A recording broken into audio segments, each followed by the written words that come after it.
사도행전 2장은 이름하여 오순절 성령 강림이라는 타이틀을 누구도 이의 없이 붙입니다. 오순절이라는 이 날은 유대 명절 가운데 초실절, 즉 첫 번째 열매가 맺히는 그러한 절기입니다. 사도행전 2장이 주는 무게가 있어요. 사도행전 2장이 주는 역사성과 신학적인 바른 이해는 굉장히 말로 다 할 수 없을 정도로 중요하고 우리가 살아가는 신앙 여정과 직접적인 관계와 영향을 줍니다. 그래서 오늘 이 사도행전 2장을 어떻게 이해하고 가르치는가에 따라서 신앙생활의 형태가 셋업이 돼요. 여러분, 신앙생활의 형태가 셋업이 된다는 것이에요. 예를 들어서 방언이나 예언에 대한 강조가 자연스러운 교회가 있는가 하면 그렇지 않는 교회도 많습니다. 오래전에 제가 학생 때 필라델피아에 10th Presbyterian Church이 있습니다. 굉장히 유명한 교회입니다. 왜 10th냐면은 다운타운 10가에 있습니다. 근데 그 교회를 담임하시던 시니어 패스터가 제임스 몽고메리 보이스 목사입니다. 그 목사님이 이미 2000년도에 돌아가셨으니까 4반세기가 지났음에도 불구하고 그 목사님이 쓴 저서와 설교들은 오늘날 보수 신학을 공부하는 모든 사람들에게는 마치 교과서와 같아요. 특별히 그분이 쓴 Authority of the Scripture, 성경의 권위에 대한 이 책은 저도 학생 때 필독서로 그거는 보고 리포트를 써내야 될 만큼 중요한 영향을 끼친 목사님입니다. 제가 학생 때 그 교회 예배에 참석했는데 그 교회는 이름하여 백인 회중교회입니다. 장로교회라는 얘기입니다. 백인 성도들이 99%, 막 어마어마한 인원들이 모여 있는데 정말 이름하여 와이칼라 백인들, 변호사, 의사, 학자, 교수 이런 분들이 쫙 앉아서 예배를 드리는 그와 같은 아주 very intelligent한 교회입니다. 예를 들면 그렇습니다. 근데 그 교회는 설교 중에 거의 아멘 소리조차도 안 나옵니다. 조용히 몇몇 사람들이 받아 적는 그 소리, 어쩌다가 아멘, 그것도 조그맣게. 그러면요, 이 교회는 무슨 교회지? 라고 생각하기 쉬운데 그럼에도 불구하고 그 메시지에서 주는 강력한 그 복음의 파워가 아주 감동이 짜릿짜릿하게 옵니다. 야, 이게 말씀의 파워로구나. 그런데 거기서 얼마 떨어져 있지 않는 이름하여 흑인이 99% 모이는 흑인교회, 그 교회는 이 교회랑은 정반대입니다. 그 교회는 주일 예배 시작하는 시간만 있어. 근데 끝나는 시간은 없어. 말 그대로 성령님이 인도하시는 대로야. 2시간도 드리고 3시간도 드리고 성가대도 막 춤을 추고 교인들도 그 많은 그 교인들이 흑인 특유의 그 몸동작으로 이 강대상 앞으로다 막 춤을 추고 나오고 목사님도 거기 들어가서 같이 춤을 추고 막 그렇게 예배를 드려. 끝나는 시간이 없어. 그런데 무질서하지가 않습니다. 그렇게 예배를 드리는데도 그 안에 놀라운 기쁨과 감격이 있어요. 아주 조용히 말씀만 전하는 그 인종을 얘기하는 것이 아니라 비유하는 것입니다. 그 백인교회와 온몸으로 춤을 추며 할렐루야 아멘이 막 터져나오고 막 그런 그 교회, 그 교회 펜테코스탈 어셈블리 처치입니다. 오순절 계통의 순복음 교회입니다. 왜 이 비유를 드는 것이냐면 오늘 본문에 대해서 좀 더 바른 이해를 하고자 지금 아주 정반대의 두 교회를 비유를 든 것입니다. 근데 미리 말씀드립니다. 어느 교회가 더 맞다 틀리다 그거 아닙니다. 그거를 얘기하는 것이 아니라 사도행전 2장에서 선포되고 있는 이 오순절 성령 강림에 대한 말씀을 좀 더 이해하고자 그 비유를 먼저 든 것입니다. 오늘 사도행전 1장에 보니까 마가의 다락방에서 기도하던 120여 명 성도들의 갑자기 급하고 강한 바람이 불면서 불의 혀 같은 것이 갈라지면서 그들이 이상한 말이 터져나온 거예요. 이름하여 스피킹 텅그, 방언이 터져나온 거예요. 근데 여러분, 그 당시에 이 방언은 오늘날 우리가 생각하는 그와 같은 방언이 아닙니다. 어떤 방언이냐면 쓰는 언어야. 그래서 이 사람들이 우리가 쓰는 언어를 얘기하네. 즉 오늘날 표현으로 말하면 히브리어, 아람어, 이태리어, 그리고 스페니시, 영어, 일본어, 중국어, 한국어 이런 식으로다가 많은 각처에 흩어져 살던 디아스포라 유대인들이 유대인의 절기인 오순절을 지키고자 그들은 그 절기를 지키는 3대 절기이기 때문에 예루살렘으로 다 모여들었는데 이들이 우리가 사는 우리의 말로 얘기를 하네. 15개국 언어로다가 막 이들이 얘기가 나온 거니까 오늘날 방언하는 뭐 랄랄라 따따따 그런 거 아닙니다. 그러니까 얼마나 난리가 났겠어요. 사람들이 반응이 참 재미있습니다. 오늘 본문 바로 위에 보니까 사람들이 놀라며 amazing, 와 이게 뭐지? 하는 사람이 있는가 하면 어떤 이들은 조롱하며 저희가 술에 취했구나, 아침부터 술 먹는구나. 그래서 베드로의 이 아포스톨릭 설문 중요한 겁니다. 베드로의 제 첫 번째 설교입니다. 성령 충만으로 인하여서 사도 바울이 선포한 첫 번째 설교에서 예루살렘의 이 사람들아, 지금이 아침 9시인데 이 사람들이 술에 취한 게 아니야 라고 이 오늘 본문에 나옵니다. 오늘 본문 22절에 보니까 이렇게 말씀합니다. 이스라엘 사람들아 이 말을 들어라. 여기서 Listen, be careful. 내 말 지금 잘 들어. 중요한 말이야. 하나님께서 나사렛 예수로 권능과 기사와 표적을 너희 가운데 베푸사 너희 앞에서 그를 증거하였느니라.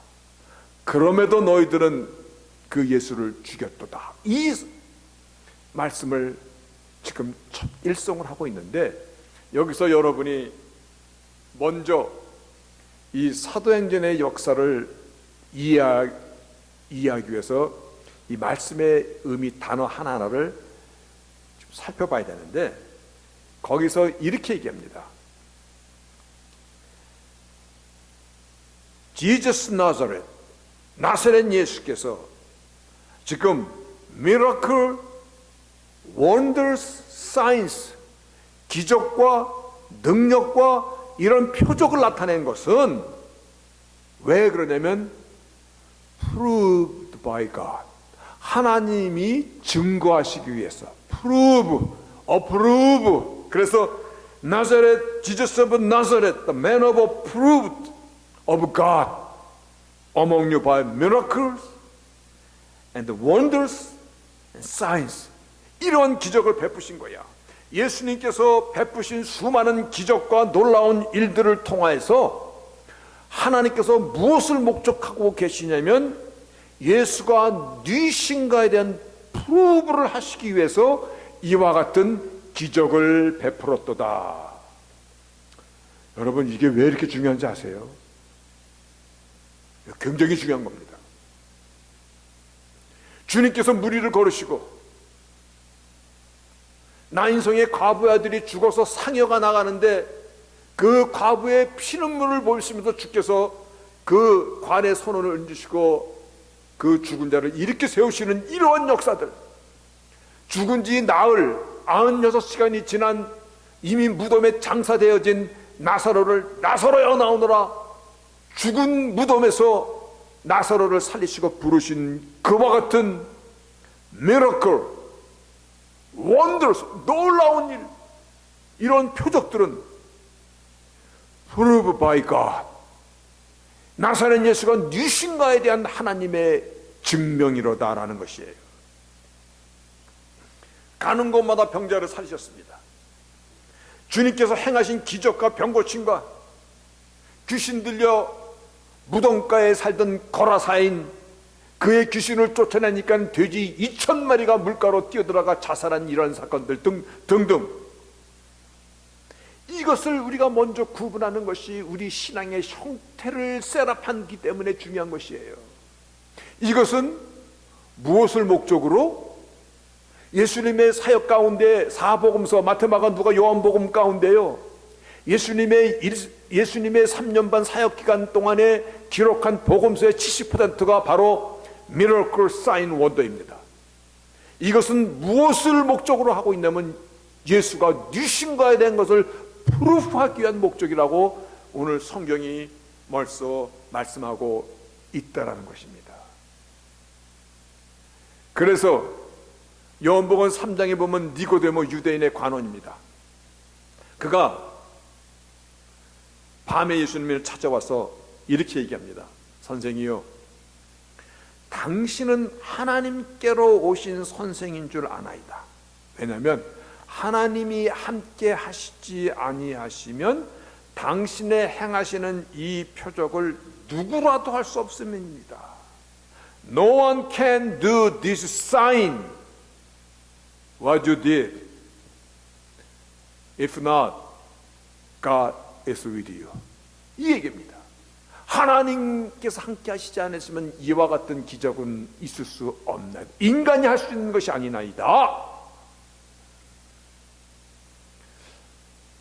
지금 Pentecostal Assembly, 그들은 뭐라고 얘기하냐면 예수님이 행하신 이 모든 일보다 우리가 더 큰 일도 할 수 있어. 많은 사람들이, 많은 이상한, 충만한 자인지 모르겠습니다만은 그자들이 나는 예수님이 행하신 모든 일은 다 해봤는데 단지 물 위에 걷는 것만 못했어. 그러나 언젠가는 나도 물 위를 걷을 때가 있을 거야. 그때 여러분 신문 TV에 자세히 보세요. 내가 한강을 맨발로 걸어가는 것을 보게 될 겁니다. 아직까지 못 보여주고 죽었어 그 사람. 요한복음 20장에 이렇게 말씀하십니다. 예수께서 제자들 앞에서 이 책에, 즉 복음서에 기록되지 아니한 다른 표적도 많이 행하셨으나 이렇게 표적을 이렇게 사인, 원더, 미라클을 기록한 것을, 이것을 기록하면 너희로 예수께서 하나님의 아들 그리스도이심을 믿게 하려 함이요. 오늘 사도행전에 사도의 첫 번째 설교, 어포스톨릭 서머니예요. 성령 충만한 오순절날 그 성령을 받고, 불의 혀같이 갈라지는 그 성령을 받고, 그리고 방언을 하고 그가 나와서 이스라엘을 향하여, 세상을 향하여 던진 설교의 일성이, 이것은 이것은 예수가 누신가에 대한 프로브를 위해서 주신 것이런데 이분을 너희들이 죽였도다, 그 얘기예요. 너희로 예수께서 하나님의 아들 그리스도를 믿게 하려 함이요, 너희로 믿고 이 이름을 힘입어 생명을 얻게 하려 함이로다. 다시 말하여, 분명히 확실한 증거를 보여줬음에도 불구하고 이분이 약속하신 메시아 그리스도이심을 분명히 하나님께서 증거하셨음에도 불구하고 너희들은 믿지 않고 오히려 죄 없으신 메시아 그리스도를 죽였도다.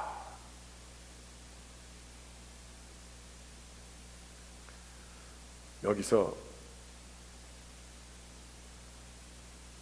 오늘 이 사건을 향하여서 계속해서 말씀이 뭐라고 얘기하냐면, 본문 17절에 지금 우리들이 술 취한 것이 아니야, 그러면서 이와 같은 말을 이루어내시는 하나님이심을 증거한 것 또 하나가 요엘 선지자가 어떻게 예언하는 그 말을 지금 인용하고 있는 것이에요. 그래서 16, 17, 18절에 보면요, 선지자 요엘로 말씀하신 것이 있도다. 하나님이 말씀하시기를, 말세 내가 내 영으로 모든 육체에 부어주리니 너희의 자녀들은 예언할 것이요, 너희의 젊은이들은 환상을 보고 너희의 늙은이들은 꿈을 꾸리라. 그때 내가 내 영으로 내 남종과 여종들에게 부어주리니 저희가 예언할 것이요, 또 내가 위로 하늘에서는 기사와 아래로는 땅에서는 징조를 베풀리니 피와 불과 연기로다 라고 이 요엘 선지자의 말씀을 인용하여서 바로 이 말씀이 지금 이루어지는 것이야. 지금 너희들이 보는 이 사건들은 요엘 선지자가 예언한 이 말씀이 지금 너희 눈앞에서 이루어지고 있는 것이야. 그러면 어떤 교회는 예언하고 어떤 교회는 방언이 전혀 불편함이 없는 그런 교회가 있는데, 어떤 교회는 그냥 말씀만 듣는 교회가 있는데, 어떤 교회가 맞는 겁니까? 맞고 틀리고 얘기하는 건 아닙니다만은, 우리는 여기서 요엘 선지자의 이 예언의 말을 지금 단어, 역사성을 살펴보아야 됩니다. 요엘 선지자는 메시아 그리스도께서 오실 그 때를 예언한 말씀입니다. 그런데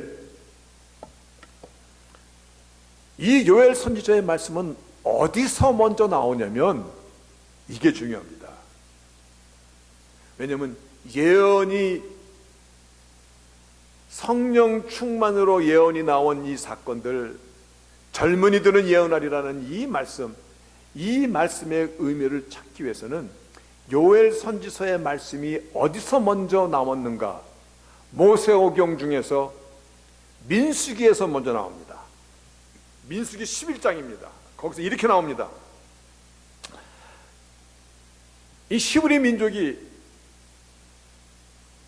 애굽을 탈출해 나와서 광야에서 살아가는데, 이들이 시시껄껄 불평하고 불만하고, 그래서 하나님 들이시기에 막 하나님을 짓밟고 원망하고, 하나님이 진노와서 이들을 막 불로 다스려도 이들이 그때뿐이지 또 불평하고 불만하는데, 이번에는 어떤 일이 벌어졌냐면, 이들이 울며 불며 사람들에게 같이 얘기하고, 그들이 패가 돼서 막 하나님을 원망할 때 뭐라고 얘기하냐면, 누가 우리에게 고기를 주어 먹게 할꼬? 우리가 애굽에 있을 때는, 우리가 노예로 살았을 때는 그래도 생선도 먹고 오이도 먹고 수박도 먹고 부추도 먹고 파와 마늘들을 먹었는데, 이 광야에서 오직 만나밖에는 못 먹는구나. 아침에도 만나 먹고 점심에도 만나 먹고 저녁에도 만나 먹고 이제 죽겠다. 우리 정욕이 쇠하였으니 만나 외에는 보이는 것이 없도다 라고 불평하고 불만하고 막 폭동을 일으키려고 하는 거예요. 아니, 노예로 살 때 부추 먹고 오이 먹고 수박 먹고 파 먹고 마늘 먹었던 것이 그 대단하다고 그거를 막 차라리 노예로 돌아가자 라는 그와 같은 불평 불만이 있을 때 하나님께서 그들의 어처구니없는 이 원망 소리를 들으시고 내가 이들에게 아주 고기를 실컷 먹여줄게. 1주 2주 20날이 아니라 한 달 동안 아주 코에서 냄새가 날 정도로 고기를 먹여줄게. 그랬더니 모세가 여호와 하나님, 바다에 있는 고기를 다 쓸어 모은다 한들 지금 여기 장정만 60만입니다. 이거는 여자 장정도 60만이야. 아이들 어머니 할아버지 세대 최소 300만이야. 이 많은 사람을 어떻게 고기를 하루 이틀도 아니고 한 달 동안 이들을 먹이신다는 것입니까? 그럴 때 여호와께서 모세에게 이르시되 내 손이 짧아졌느냐? 여호와의 손이 짧아졌느냐? 내가 이제 내가 한 말이 어떻게 이루어지는 것을 보리라. 그런데 하나님께서 모세에게 이거를 먼저 말씀합니다. 뭐라고 하냐면 백성의 장로 70인을 모아 장막에 둘러세워라. 그러면 여호와께서 강림하사 그에게도 모세에게 줬던 하나님의 신 성령을 70 장로에게도 임하게 하실 것이다. 바로 이 말씀이 민수기 11장의 17절부터 나오는 말씀입니다. 네.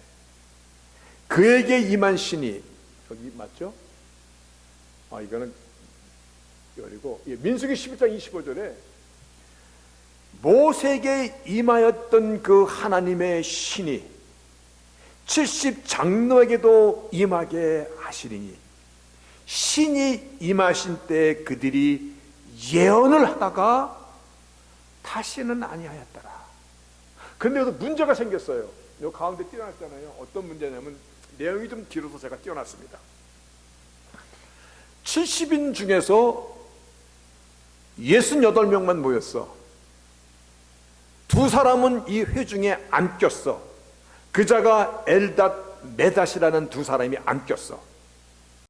즉 그들의 지도자가 되는 장로 70인을 모아서 하나님의 신이 그들에게 임하여서 예언을 하고 막 그러는데 그 자리에 두 사람은 참석하지 않았는데 그 두 사람의 이름을 성경은 엘닷과 메닷이다라고 적용했어. 근데 한 소년이 와서 이렇게 얘기해. 문제가 있습니다. 뭔 문제인데? 모세가 모이라고 했는데 안 모인 두 사람이 있는데 이 두 사람들이 자기들 텐트에서 예언을 하고 있습니다. 이거 못하게 해야 되는 거 아닙니까? 모세의 권위를 회방했는데 모세가 모이래서 와야 되는데 안 왔는데도 지금 여호와의 신이 그곳에 임하였습니다. 그랬더니 모세의 시종인 여호수아가 내 주여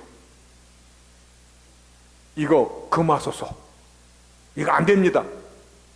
그랬더니 모세가 여호수아에게 말하기를 내가 나를 위하여 지금 젤러시 시기하느냐? 네가 지금 나를 위해서 하는 말이냐? 그러면서 그 신을 성령을 모든 백성에게 주사 다 선지자 되게 하기를 원하노라 이렇게 말씀하십니다. 이게 굉장히 중요합니다.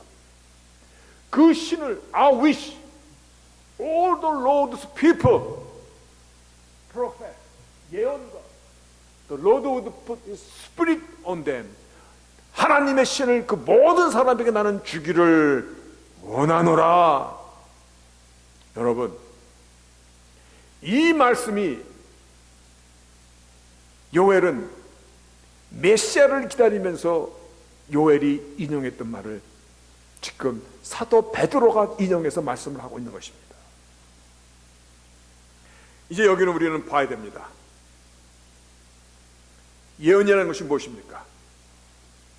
오늘 본문의 내용을 이어보면은 너희가 주신 예수께서 하나님께서 말씀하신 메시아 그리스도이심과 그분께서 다시 오셔서 세상을 심판하실 것임에 대해서, 그래서 말세에 내가 내 영으로 모든 육체에게 부어주리니,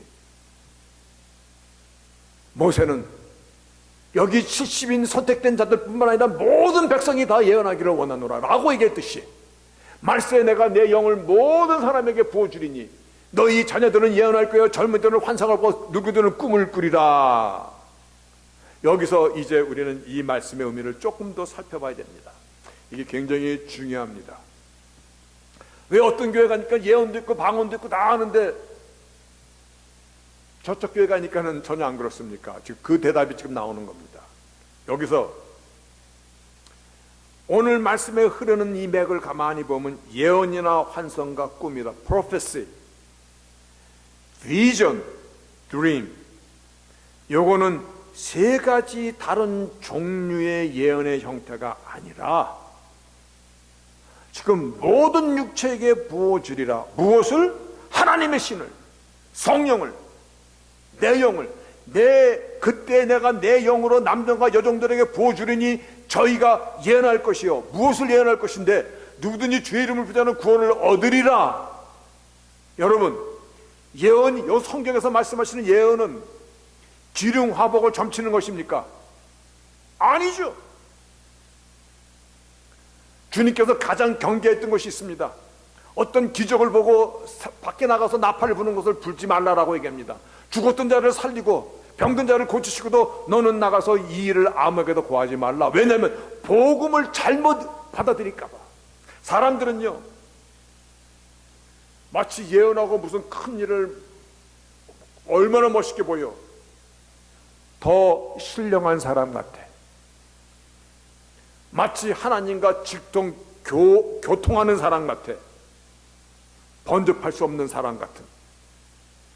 요즘에 그와 같은 주의들이 얼마나 퍼져나가는지, 신사도주의가 바로 그런 것이야. 하나님은 동일하신데 사도들에게 임하였던 이와 같은 오순절의 역사가 오늘날도 New Apostolic Age, 오늘날도 동일하게 일어나. 왜 방언 못해? 왜 예언 못해? 왜 병 고치는 거 못해? 사람들이 맞아.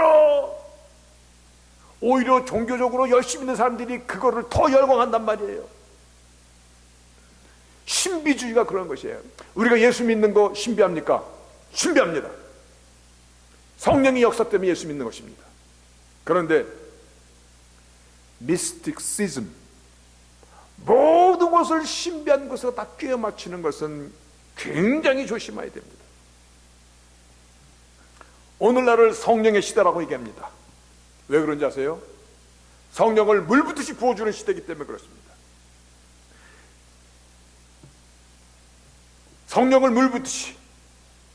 그래서 누구든지 예수를 믿게 하고, 그리고 오늘 본문의 예수의 재림시, 왕의 왕으로 심판의 주로 오심을 준비하는 성령의 시대입니다. 그래서 dream, vision, prophecy, 꿈과 비전과 예언에 대하여, 이거는 하나님께서 무엇을 말씀하시는 것이냐면 새 시대가 선포되었다.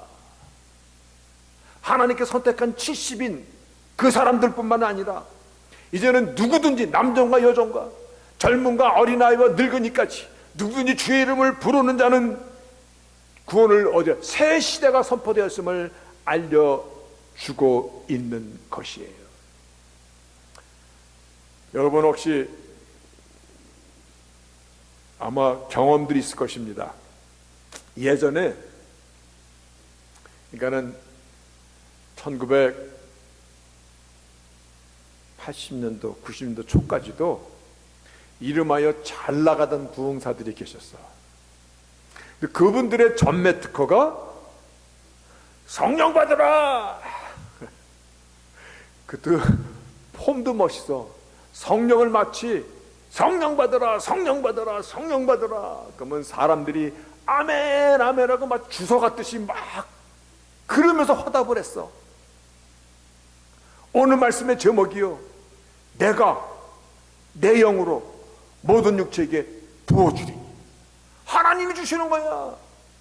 성령의 주체는 오직 예수님이세요. 예수님께서 승천하심으로 당신의 영을 보내주시고 당신의 자녀들을 보호하시는 것이잖아요. 오늘 말씀하시는 오늘 본문 가운데 있는 사도행전 2장의 사건은요, 베드로의 첫 번째 설교예요.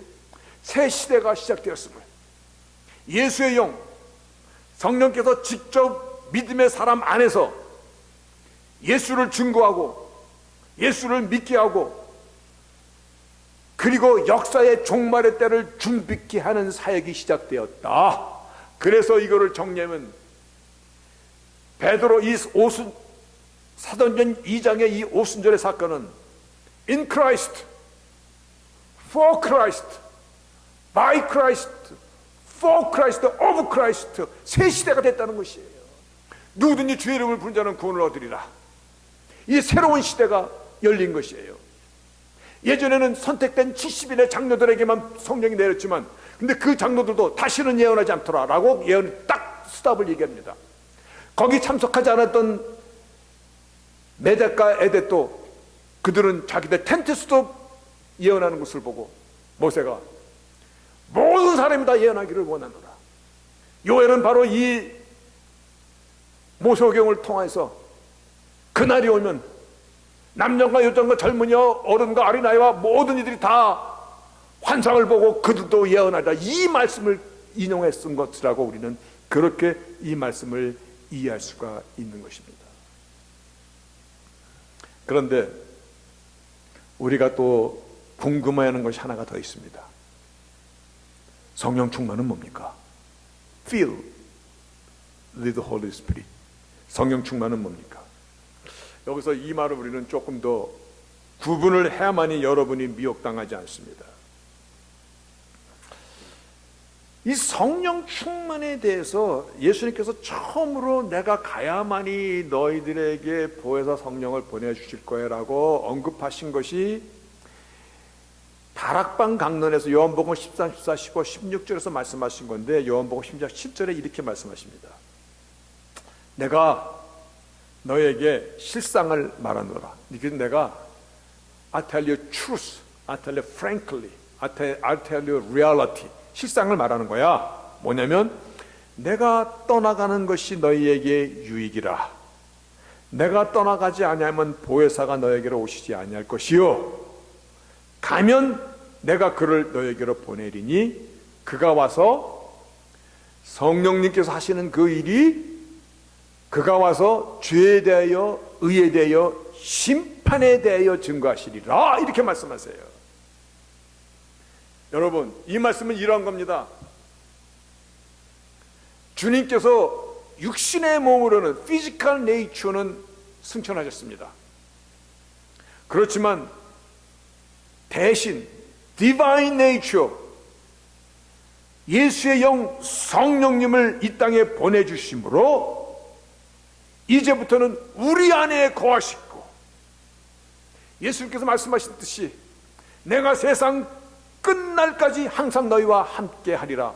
내 안에서 나를 도우시고 내 안에서 나의 마음과 영과 생각을 지키시는 성령 충만은요, 내 안에서 예수께서 나를 온전하게 주장하시고 내가 주님과 함께 일상의 삶을 살아가도록 나를 보호하시고 내 안에 계시는 하나님의 영 성령님을 마음 아프게 하시지 않도록 힘을 다하여 살아갈 수 있도록 도와주시는 위로의 영이신 것입니다. 우리의 믿음의 선지들이 바로 이거를 기도했습니다. 주여, 성령의 충만을 주시옵소서. 그래서 아침에 주님의 이름으로 눈을 뜨게 하시고 주님의 마음과 눈으로 세상을 보게 하시고 주님 안에서 먹고 마시게 하시고, 내가 살아도 주를 외여 죽어도 주를 외여, 그리고 밤이 되면 주님으로 더불어 잠을 자게 하소서. 우리의 선조들이 드렸던 기도합니다. 오순절 성령 강림을 통하여 우리가 분명한 메시지를 붙잡아야 될 것은, 예수께서 승천하심으로 대신 디바인 네이처, 성령을, 예수의 영을 약속하신 대로 보내주셨고, 성령께서 예수에 대하여, 다시 오실 주님에 대하여, 심판의 주로 오실 주님을 준비케 하시는 사역을 이루어 가시는 것입니다. 성령께서 의에 대하여, 심판에 대하여, 죄에 대하여, 죄라면 너희들이 나를 믿지 아니하는 것이요, 하나님의 의가 십자가에서 나타나는데 너희들이 십자가를 모욕하는 것이요, 그리고 다시 오실 심판의 주를 너희들이 조롱하는 것이로다. 그러면 성령의 역사가 우리는 정확히 정리가 되어야 됩니다. 여러분, 어디서 여러분들이 신앙생활을 시작하셨는지는 모릅니다. 그런데 이미 내가 어디서 신앙생활을 하였는지, 그 처음의 첫사랑과 처음의 그 신앙의 분위기가 이미 내 안에 셋업되어 있을 것입니다.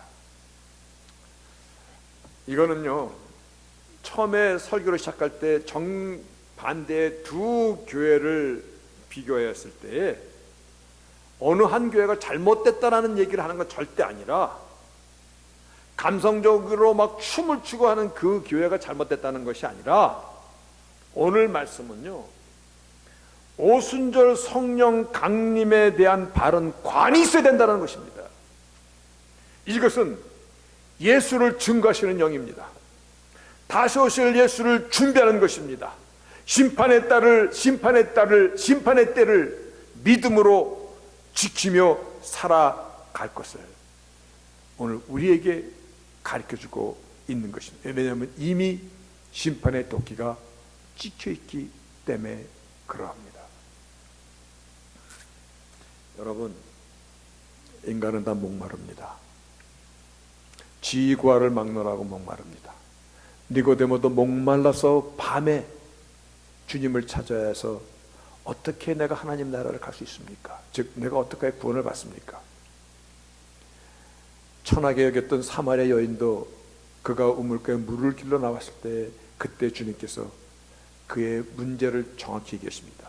내가 주는 물을 먹는 자라야 그 속에서 영생하도록 솟아나는 샘물이. 인간은 목마릅니다. 왠지 아세요? 하나님의 형상대로 지음을 받았기 때문에 그러합니다. 다시 말하여 인간은 빵만으로 살 수 없는 존재라는 것입니다. 그래서 인간은 누구나 다 이 영혼의 목마름의 실체를 알든 모르든 간에 이거를 좀 해결해 보고자, 그 중에 하나가 종교입니다. 그 중에 하나가 누구에게 미치는 겁니다. 운동선수나 연예인을 보면 막 쟤들 왜 그래? 뭔가 그 순간에 이 목마름을, 내 속에 있는 목마름을 위로를 받고 대리만족을 느껴보려고 그러는 것입니다. 어떤 사람들은 마약과 술에 의지하기도 합니다. 원시 시대의 사람이나 최첨단의 시대를 살아가는 21세기의 사람들이나 목마름을 안고 살아가는 것은 동일합니다. 근데 인간의 근본적인 목마름을 인식하지 못할 때, 인간의 근본적인 이 목마름을 안고 있는데 내가 왜 이럴까라는 것을 인식하지 못할 때, 인간은 목마르니까 아무거라도 집어 삼키려 듭니다. 방황 속에서 붙잡는 겁니다. 마치 그것이 물살에 떠내려가다가 이것이 구명줄인 줄 알고 붙잡는 것입니다. 그것이 종교이건 술과 마약이든 세상의 쾌락이든 일시적인 유한이든, 그런데 우리가 주의 깊게 봐야 되는 것이 있습니다. 복음을 전하는 목회자들이 이것을 경계해야 되는 것입니다. 사람들이 무엇에 쉽게 빠지는지를 목회자가 왜 몰라요? 그거 모르면 목사 되면 안 되죠. 복음은요, 인간의 목마름을 세상 말로 이용하면 안 됩니다. 오직 예수를, 오히려 종교심에 막 불붙는 뜨거운 그 마음들을, 거기다가 예언이니 방언이니 뭐니 막 뒤집어 엎어가지고 거기서 나는 왜 안 됩니까? 믿음이 없어서 그렇습니다. 이렇게 정죄하면 안 되는 것입니다. 잘못하면 귀복신앙이 됩니다. 무당신앙이 됩니다. 우상을 섬기는 것이 됩니다. 주께서 큰 기적을 베푸신 뒤에 오히려 그 일을 발설하지 말라. 왜 그런지 아세요? 복음이 왜곡되는 것을 크게 경계했어요. 그래서 건강한 신앙 여정이 되도록 말씀과 성령으로 잘 예수님께서 우리를 텐더 케어하듯이 그렇게 케어해야 되는 것이 목회자인 것입니다. 우리가 알고 있듯이 진리가 너희를 자유케 하리라.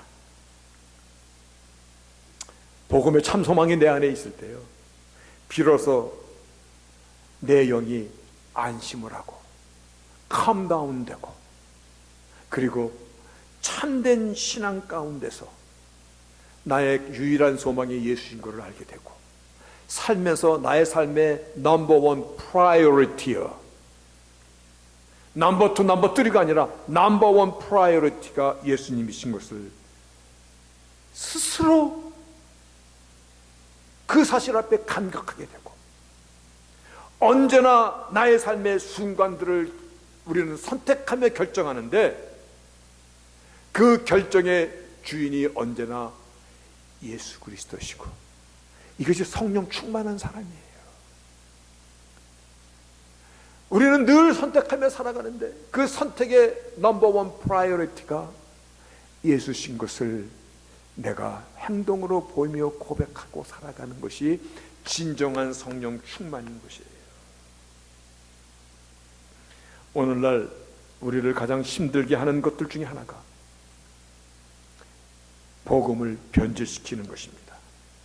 성령의 역사를 기적이나 방언이나, 그것도 랄랄라 따따따 그 방언이 사도행전 2장의 방언 아닌데 그거로다가 왜곡시키는 것은 주의해야 됩니다.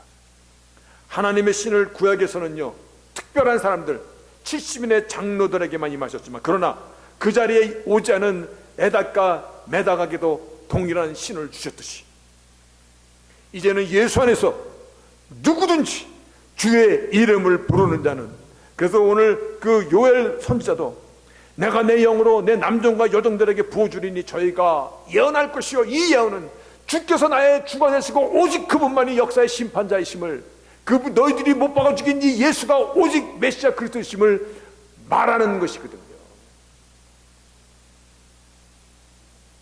여러분, 성령 충만한 삶을 삽시다. 이것이 오늘 말씀의 마지막 결론입니다. 전능하신 하나님.